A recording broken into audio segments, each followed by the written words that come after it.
ନେଉଳଟି Direction. କି ବେଶରେ Direction. Direction. ତୁ ଶଳା ଶାଢ଼ୀ ସିନ୍ଦୁର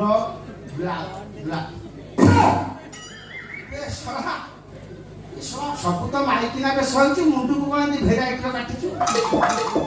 ଶଳା ମାଙ୍କଡ ବାଗିଆ ମୁହଁଟା ଦେଖାଯାଉଛି ତୁ କଣ ମାଇକିନା ବେଶ ହଉଛି ତ ମାଇକକୁ ପୂଜା କରୁନି ସେ କଣ ମୋର ମାଇପ କି ଆଉ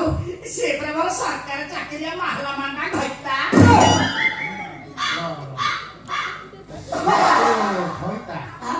ତୁ ମୁଁ ପୁରା ତାର ମାହଲା ମାଣ୍ଡା ମାଇପ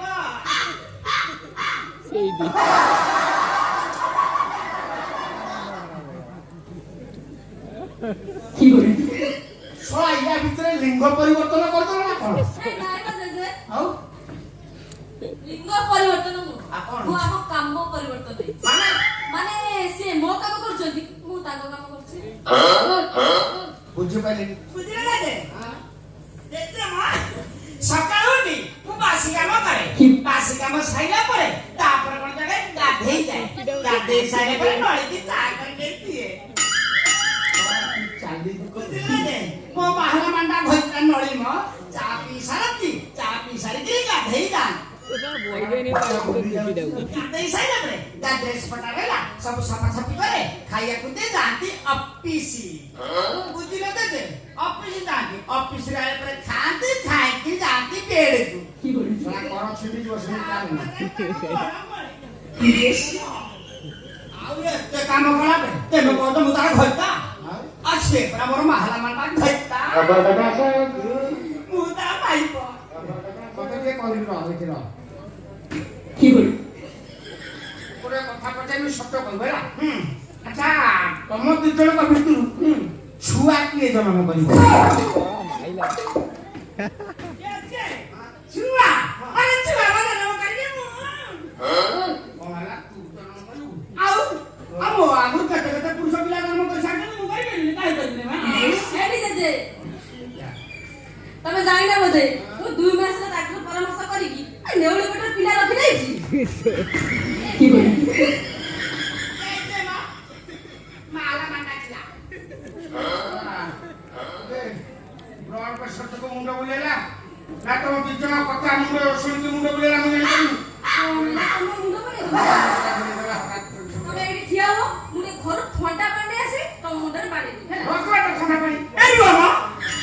ଶାଗ ପଣା କରିଛି ଜେଜେକୁ ଦେଇଦେଲେ ଜେଜେ ମୁଣ୍ଡ ଠିକ ହେଇଯିବ ନାକି ନେଉଳ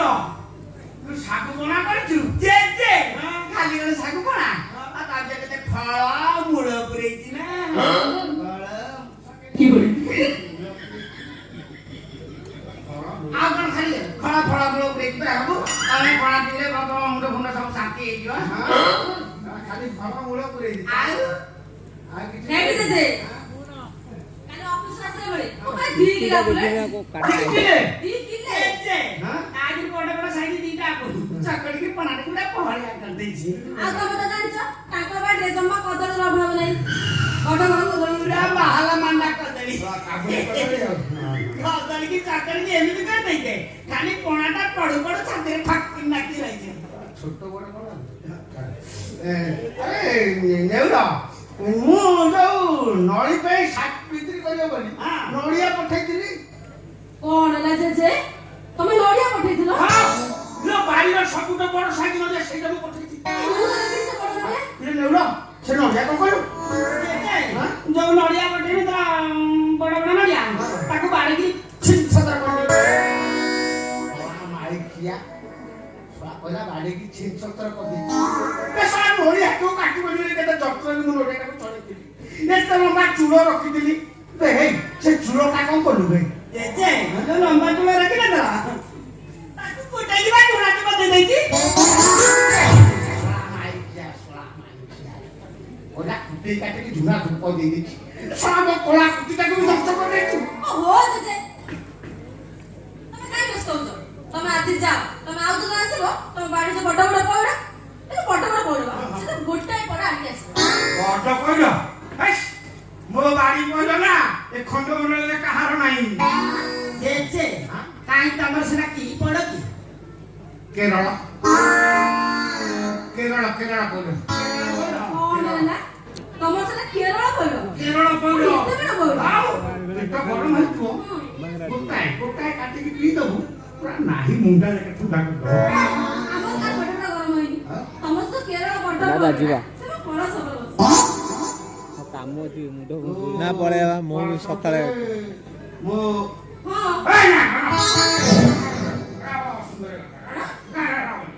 ଯେ ଯେ କଣ ହେଲା କି ଅସୁନ୍ଦର କଥା କହୁଛ ହେଇଟି ମୋ ସ୍ୱାମୀଙ୍କ ମଙ୍ଗଳ ମନସି ପାଇଁ ମୁଁ ଠାକୁରର ଗୋଟେ କଳସ ବସେଇଥିଲି ବୁଝିପାରିଲେ ନା ଯେ ପ୍ରତି ସଂକ୍ରାନ୍ତିରେ କଳସକୁ ପଇଡ଼ଟା ଚେଞ୍ଜ ହୁଏ ତମର ତ ପୁରା ମହାରାମାଟା ପଇଡ଼ ନା ଆଉ ମୋ କଳସକୁ ତମ ପଇଡ଼ ବସନା ମାନେ ମୋ କଳସ ତମ ପଇଡ଼ তো ହଁ ମୋ ପଇଡ଼ ତମ କଳସ সারা ভুতুলা গুলো সা লুকা পড়া ঘুম সা পচলা সা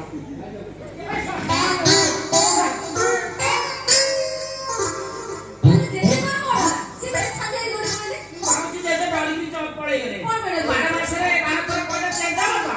ଆମ ଛୋଟ କଳସକୁ ତାର ବଡ଼ ପଇଡ଼ ତ ଆଉ